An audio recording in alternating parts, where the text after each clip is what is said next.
Tiroteos y explosiones es el sonido que se ha podido escuchar en los barrios de Toulouse minutos antes de la muerte de Mohamed Merah, el presunto asesino de al menos 7 personas en distintas ciudades de Francia. Después de 30 horas de asedio a su vivienda, la policía decidía entrar en su casa esta mañana en un asalto que ha resultado especialmente violento. Merah ha muerto disparando y mientras saltaba por la ventana. 3 agentes han resultado heridos. ¿Qué tal? Saludos, muy buenas tardes. Un final hollywoodiense para una operación que ha mantenido en vilo a Francia y a medio mundo durante los últimos días. Así que les contamos los detalles, pero antes nos venimos aquí a Galicia, donde el presidente de la Xunta ha anunciado hoy que reducirá los sueldos de los altos directivos de la administración autonómica. Prevé ahorrar 1 millón de euros con esta medida. Una vez que se ponga en marcha, quedarán 2 personas en el entramado de la administración que cobren igual que el presidente de la Xunta. Hasta el momento, hasta 14 altos cargos percibían mayores retribuciones que la de Alberto Núñez Feijóo. Que la población, la mayoría es mayor de 65 años, es el 33% de la población. Y entonces, posiblemente, a ciertos talleres esa persona no quiera acudir. Talleres de risoterapia, pilates o yoga a cambio del médico de cabecera. Los vecinos de Agraña, en Ferrol, han abandonado su encierro, pero no abandonan sus quejas. Dicen que la Xunta aprovechó la sentencia judicial que obligaba a trasladar al doctor para cerrar el ambulatorio. Las alternativas de servicios sociales que les da el concello no les convencen. Esta mañana ha arrancado en Vigo una nueva edición de SICO, el Salón de la Construcción de Galicia. La crisis y las dificultades en el sector hicieron que este año la organización de SICO orientase la feria a la reforma y a la rehabilitación, ya que a día de hoy estas suponen el 73% de la actividad. Las novedades en diseño de software y en eficiencia energética también cuentan con un lugar destacado en esta feria. Hay algunos que están muy mal puestos, demasiado elevados, o sea, tienes que ir súper despacito. Son muy altos, tanto para moto como para coche. Perfecto. Está muy mal aquí, en Pontevedra está muy mal. Eso es para fastidiar los coches, vayamos al taller. Pero si según sale ahora no periódico que van poñer radar, pues, peor para recaudar ainda.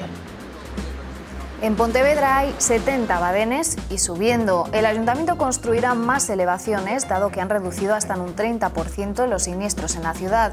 Sin embargo, entre los conductores la medida no gusta. Claro que mucho menos gusta la iniciativa del PP local, que propone instalar radares falsos, es decir, carcasas vacías que irían rotando de lugar y que aseguran tendrían un efecto disuasorio. El debate político ha encendido el debate en la calle. Portugal vive una jornada de huelga general, la segunda convocada contra la reforma laboral aprobada en el país y contra la política económica del gobierno conservador de Passos Coelho. La protesta está teniendo un gran seguimiento en el transporte público, sin embargo, ha logrado una baja incidencia en las empresas privadas y el comercio. La convocatoria ha sido en solitario por parte de la Confederación General de Trabajadores Portugueses, un sindicato comunista.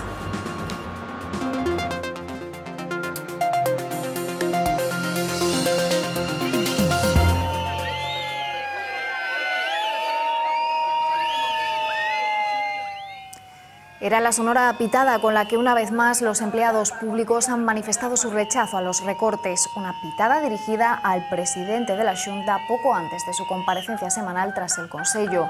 Los trabajadores públicos no se rinden y han vuelto a concentrarse en todos los centros de trabajo para pedir la retirada de las medidas de ajuste promovidas por el gobierno de Alberto Núñez Feijóo, con las que pretende ahorrar 80 millones de euros. Ya avisan que seguirán movilizándose hasta que haya una vuelta atrás. Lo que pretendemos es que o no se aplique o que a lo menos intentar la retirada de dita ley. Hombre, la esperanza es lo último que se pierde. Eso siempre. Ahora lo intentamos. Lo que se pretende es hacer visible el descontento que hay en todo lo que es el funcionario público por las medidas que se han tomado. Hay un ahorro de 80 millones, pero el ahorro recae en nosotros los funcionarios. Entonces, claro, estas acciones es para mostrar ese descontento. Que haya vuelta atrás, pues son medidas temporales. A los empleados públicos se refirió el presidente tras la reunión del gobierno gallego. Lo hizo al anunciar una nueva medida para ahorrar en la administración. Se trata de un decreto que va a limitar las retribuciones de los directivos de entes públicos y de los que asistan a consejos de administración. El ahorro estimado será de 1 millón de euros. Marta Carballo, muy buenas tardes. ¿En qué consistirá este decreto y cuándo entrará en vigor? Muy buenas tardes. Pues se trata de un decreto que se espera que se ponga en marcha en el mes de mayo después de pasar por el Consejo Consultivo. El objetivo es limitar los salarios de los directivos de entes públicos y también de los que acudan a consejos de administración. En este último caso, el tope lo fijarán los salarios de los directores xerales. No podrán superarlos. En el caso de los directivos, la retribución fija máxima que podrán percibir será la misma que la del presidente de la Xunta, y es que hasta el momento había 14 directivos que superaban ese umbral. A partir de que entre en vigor este decreto, serán solo 2 los que cobren la misma retribución fija que Alberto Núñez Feijóo. Se trata de los máximos responsables de la compañía de la Radio Televisión de Galicia y de Sogama. Con esta medida, el presidente de la Xunta pretende ahorrar un millón de euros anuales. As persoas que cobraban máis que o presidente, titularidade, que eran titulares de entes públicos do sector público empresarial, eran 14. Agora haberá 2 persoas que cobren igual que o presidente nas súas retribucións fixas, que o directivo número 1 da compañía de Radio e Televisión Galega e o directivo número 1 da empresa Sogama. O resto cobrarán menos que o presidente en retribucións fixas, e sumadas retribucións fixas e variables, o resto non poderán cobrar en ningún caso máis que o presidente. Medidas de ahorro o de eficiencia, como él dice, que también se seguirán aplicando en la sanidad. En este caso, en una de las medidas estrella del gobierno de Alberto Núñez Feijóo, el catálogo de fármacos, y es que este año se ampliará en 23 grupos de medicamentos más, con el objetivo de aumentar el ahorro en 20 millones de euros. Dice que es una medida para seguir garantizando la sanidad pública. Sobre lo que no ha cambiado de opinión es sobre esa posibilidad de aplicar la tasa de €1 por receta. Alberto Núñez Feijóo sigue remitiendo a un posible acuerdo a nivel nacional. Tenemos que conseguir un sistema sanitario público, universal, gratuito y sostenible. Y a tal efecto le vuelvo a reiterar que cualquier medida que afecte a la prestación farmacéutica es una medida de carácter nacional que la debemos de discutir a nivel nacional para buscar una propuesta nacional. Esa es mi opinión. Y por lo tanto, mientras no tengamos una medida sobre la prestación farmacéutica, en Galicia el gobierno de la Xunta no pondrá ninguna tasa por la receta. Esta mañana ha arrancado en Vigo una nueva edición de SICO. El Salón de la Construcción de Galicia abre sus puertas durante 4 días para dar cabida a las empresas, asociaciones e instituciones relacionadas con el sector. En total, 7.000 metros cuadrados cubiertos por 128 firmas expositoras. La feria llega en un momento especialmente duro. La caída en picado en la venta de cemento hace que en estos momentos nos encontremos en los mismos niveles de venta que los registrados en los años 60. La crisis y las dificultades llevaron a la organización de SICO a orientar la feria de este año en torno a la reforma y a la rehabilitación. A día de hoy estas actividades suponen el 73% del sector. Las novedades en diseño de software y en eficiencia energética también cuentan con un lugar destacado en la feria, por la que se calcula que lleguen a pasar en torno a 300 arquitectos de todo el país. La feria es mucho más pequeña de lo que era normalmente, porque ahora es una época un poco difícil para el sector de la construcción, pero nosotros pensamos que hay que apostar por moverse. Es la tónica de todas las que estamos asistiendo, son ferias muy pequeñas, pero bueno, nosotros vamos a seguir asistiendo. Si el momento de venir a exposiciones, de venir a ferias, es alguno, es este. No puede ser otro. Ahora mismo hay que dar un paso hacia adelante, no podemos dar pasos hacia atrás. La crisis que hizo nos quitó mucho trabajo, pero también había mucho intrusismo. Había gente que montaba una oficina y era vendedor de casas. Y yo creo que para vender una casa tienes que saber construirla desde el principio hasta el final. Día de huelga general en Portugal. Se trata de la segunda convocada desde que el gobierno del conservador Passos Coelho aprobó la reforma laboral con serios ajustes económicos. El sindicato convocante, la Confederación General de Trabajadores Portugueses, ha calificado el seguimiento de muy positivo. El parón se nota especialmente en el transporte público, con una adhesión del 70% según el sindicato. Esta situación llevó a un mayor número de ciudadanos a coger su vehículo particular para ir a trabajar, lo que ha generado atascos y fuertes retenciones en las principales ciudades del país. Los aeropuertos también están sufriendo retrasos y además se está viendo afectado el transporte ferroviario. La incidencia de esta huelga está siendo menor en las empresas privadas, en los comercios, en los colegios y en los hospitales. Portugal vive su segunda jornada de huelga general en 4 meses, la segunda huelga a la que debe hacer frente su primer ministro, el conservador Passos Coelho, tras suceder en junio de 2011 al socialista José Sócrates y heredar una situación de deriva económica en el país luso, que tuvo su punto de inflexión con un rescate financiero de 78.000 millones de euros por parte del Fondo Monetario Internacional, el Banco Central Europeo y la Unión Europea para evitar la bancarrota. El mayor sindicato del país vecino, la Confederación General de Trabajadores Portugueses, convocó la huelga en solitario, como protesta por las medidas de austeridad aplicadas por el gobierno.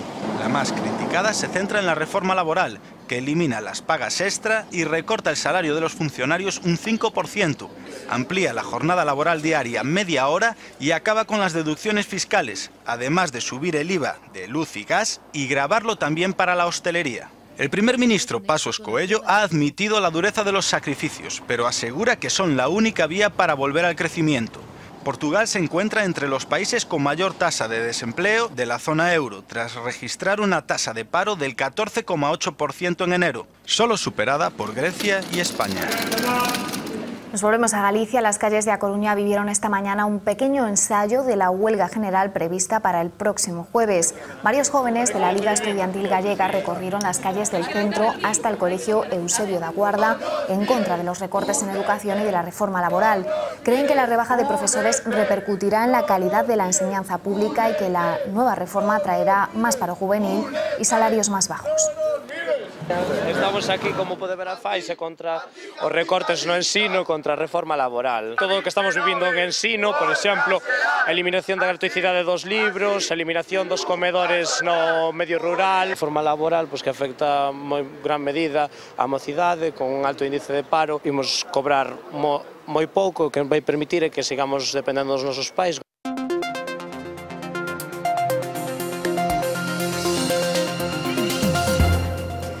Fue en mayo del 2007 cuando empezó todo con la apertura de la planta de gas Reganosa en Mugardos. Su situación en el interior de la ría ferrolana y junto a un núcleo de población no gustaba a nadie. Entonces el Comité Ciudadano de Emergencia organizó varias protestas, entre ellas el bloqueo de la ría. Durante 2 días, una cadena de embarcaciones cortó el tráfico marítimo e impidió la entrada del primer gasero. El 9 de mayo logró, entre fuertes medidas de seguridad, atravesar ese bloqueo. Y hoy 8 mariscadores se han sentado en el banquillo. Se les acusa de varios delitos de coacciones y desobediencia grave que conllevan penas de 1 a 3 años y medio de cárcel. El imputado que se enfrenta a una mayor condena es Bernardo Bastida, expatrón mayor de la Cofradía de Pescadores de Ferrol. Tras 2 aplazamientos, la vista oral se ha retomado hoy. El comité sostiene que lo único que se pretende con este juicio es ocultar el motivo de fondo, la ilegalidad de Reganosa. Además, defienden la inocencia de los mariscadores acusados. É un escándalo que os responsables desa estafa continuada, os responsables de colocar no corazón da ría de Ferrol unha planta que é unha amenaza para todos, os sigan actuando con total impunidade e se valle xulgar precisamente ás víctimas desa situación. Los vecinos de Agraña, en Ferrol, llevan varias semanas protestando por la falta de un médico. Creen que la Xunta aprovechó una sentencia judicial que obligaba a trasladar a ese profesional para cerrar el consultorio. El Ayuntamiento llevará a cabo diversos talleres en la parroquia, pero los vecinos creen que un taller de pilates o de risoterapia no puede compensar la falta de un médico. Los vecinos de Agraña siguen en pie de guerra. El Sergas eliminó la asistencia sanitaria del ambulatorio de la parroquia acatando una sentencia, pero los vecinos hablan de oportunismo. Nosotros no somos culpables de una negligencia de la Administración y en la sentencia en ningún punto dice cierren el consultorio. ¿Que aprovecharon el momento? Pues creo que sí que es el momento oportuno que aprovecharon para cerrar, pero que desde luego que no tienen razón ninguna. Como medida paliativa, el Concello de Ferrol ha puesto en marcha un nuevo servicio de atención sociosanitaria con actividades de risoterapia y gimnasia de mantenimiento. Yo no sé qué número de gente va a asistir a talleres o no. ¿Por qué? Porque la población, la mayoría es mayor de 65 años, es el 33% de la población y entonces posiblemente a ciertos talleres esa persona no quiera acudir. El próximo lunes acudirán al Pleno Municipal a hacerse oír, aprovechando una moción de varios partidos políticos de la oposición. Que no nos van a frenar porque nos presenten ese plan, no nos van a frenar. O sea, hemos dejado el encierro, nos han ofrecido algo y hemos dejado el encierro. Pero eso no quiere decir que pasado mañana, si vemos movimiento de que quieran trasladar las cosas del consultorio o algo parecido, que nos volvamos a poner en la puerta y nos volvamos a plantar ahí. De momento, estos vecinos de Agraña ya han elevado su queja al valedor do Pobo.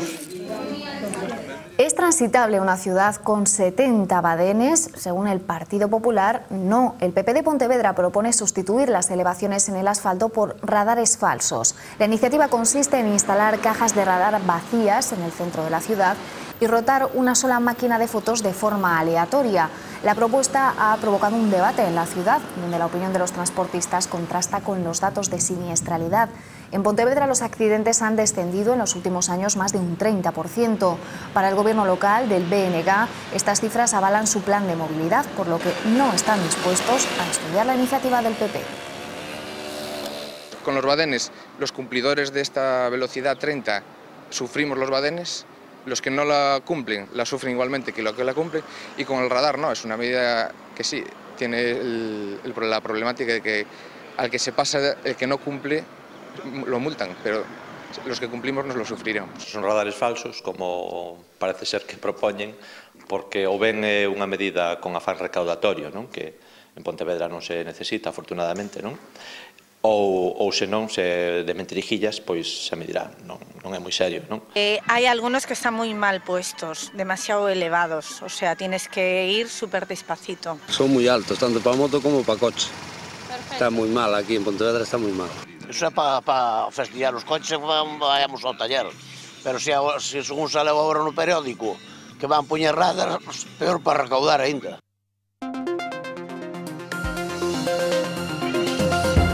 Mohamed Merah está muerto. Es el resultado de una operación policial que comenzó en la madrugada del miércoles y que finalizó esta mañana con el asalto de la vivienda del asesino de Toulouse. El yihadista, supuesto autor de la muerte de 7 personas en distintas localidades del sur de Francia, falleció disparando de forma violenta mientras se precipitaba por una ventana. Un calvario de 31 horas que terminó como Mohamed Merah quería, muerto con un arma en la mano. Las fuerzas de seguridad no sabían nada de él desde la pasada noche. Fue por eso que iniciaron una estrategia de desgaste psicológico con explosiones controladas para intimidar al terrorista. Sin noticias de él, esta mañana los agentes decidieron acceder a su vivienda para comprobar si estaba vivo.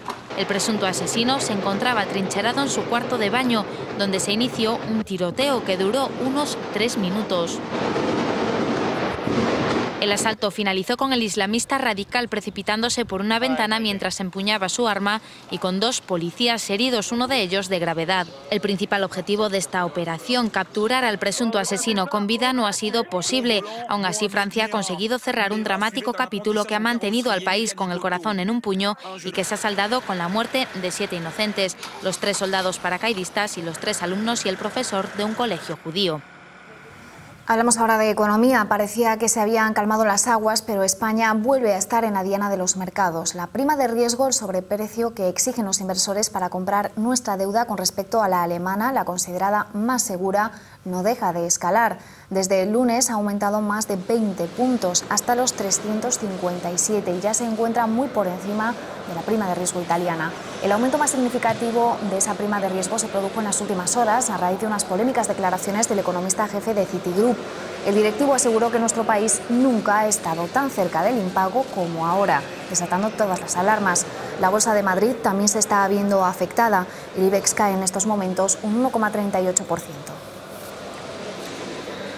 Iñaki Urdangarín ha defendido a la infanta Cristina y al rey de lo que ha calificado como ataques espurios. En un escrito presentado al juez por el abogado de Urdangarín, asegura que la infanta es inocente y que el rey no intervino para nada en el caso Noos. Mario Pascual Vives considera que las afirmaciones del sindicato Manos Limpias, que ejerce de acusación popular, requieren una llamada al orden por vulnerar el principio de respeto. Más ejemplos que sumar a la polémica levantada tras conocerse que el marido de María Dolores de Cospedal renunciaba a un puesto en el Consejo de Administración de Red Eléctrica. El marido de la vicepresidenta primera del Gobierno, Soraya Sáenz de Santamaría, ha fichado por Telefónica. José Iván Rosa, abogado del Estado, formará parte del departamento jurídico de la compañía. No es la única incorporación relacionada con la primera línea política. Paloma Villa, la esposa del secretario general del Grupo Socialista en el Parlamento, Eduardo Madina, también ha sido contratada por Telefónica para el ámbito de relaciones internacionales. Casualidad o no, lo cierto es que la lista es amplia. El cuñado de Montoro es presidente de Loterías y Apuestas del Estado y el hijo de Esperanza Aguirre ha sido nombrado asesor en la Secretaría de Estado de Comercio.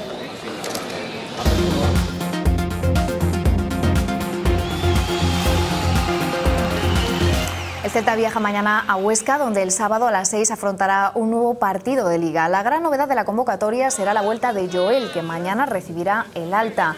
No obstante, el portero vigués verá el partido desde el banquillo para no correr riesgos innecesarios.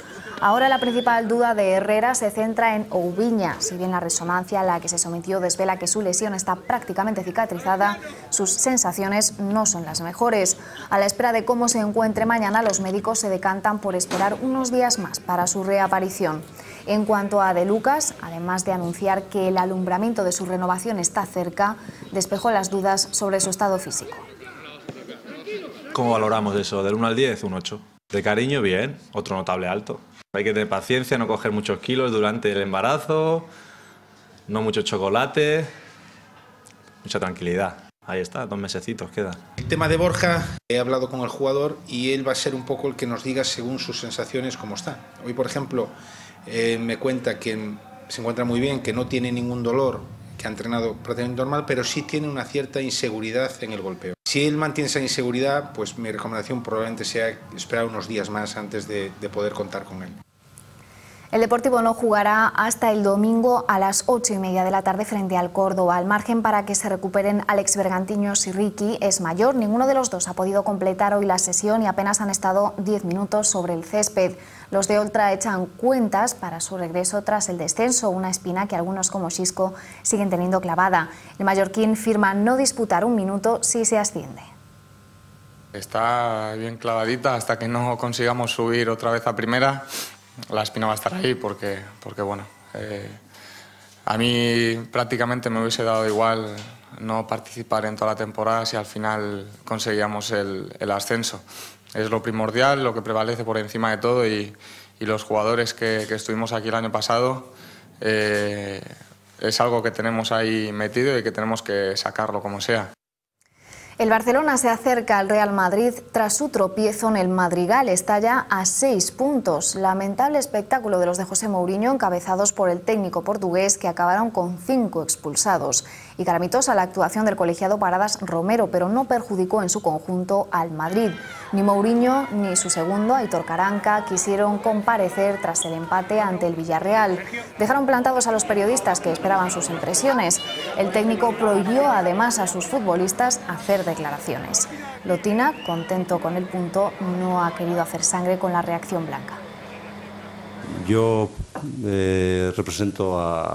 desde el lunes represento a este club y me tendrán que pedir explicaciones a lo que yo haga, al escudo que defiendo. Yo lo de los demás no soy nadie para opinar si está bien, si está mal.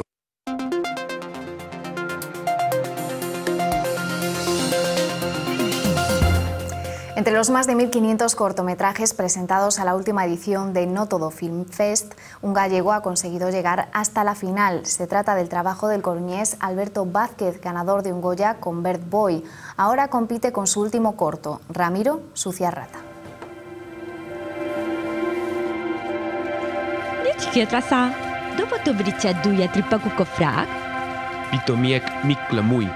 Ramiro guarda su bondad en una caja, una metáfora de la vida sobre la que tendrá que decidir un jurado de excepción. En juego hay 15 galardones, entre los que se repartirán 50.000 euros.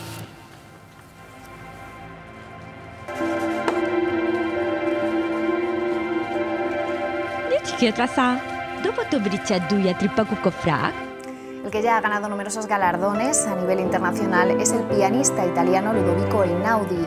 El autor de las bandas sonoras de El Cisne Negro y El Lector repasará hoy en Vigo sus trabajos de los últimos 15 años.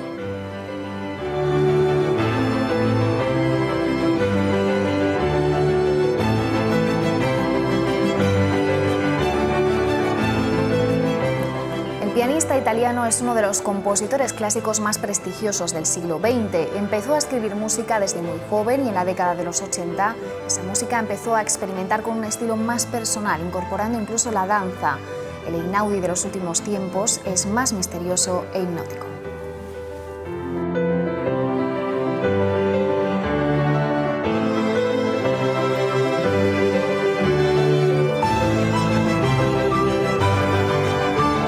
Con su música nos despedimos. Ya saben que volvemos a partir de las 8 de la tarde con toda la actualidad de la jornada aquí en V Televisión. Gracias por estar ahí.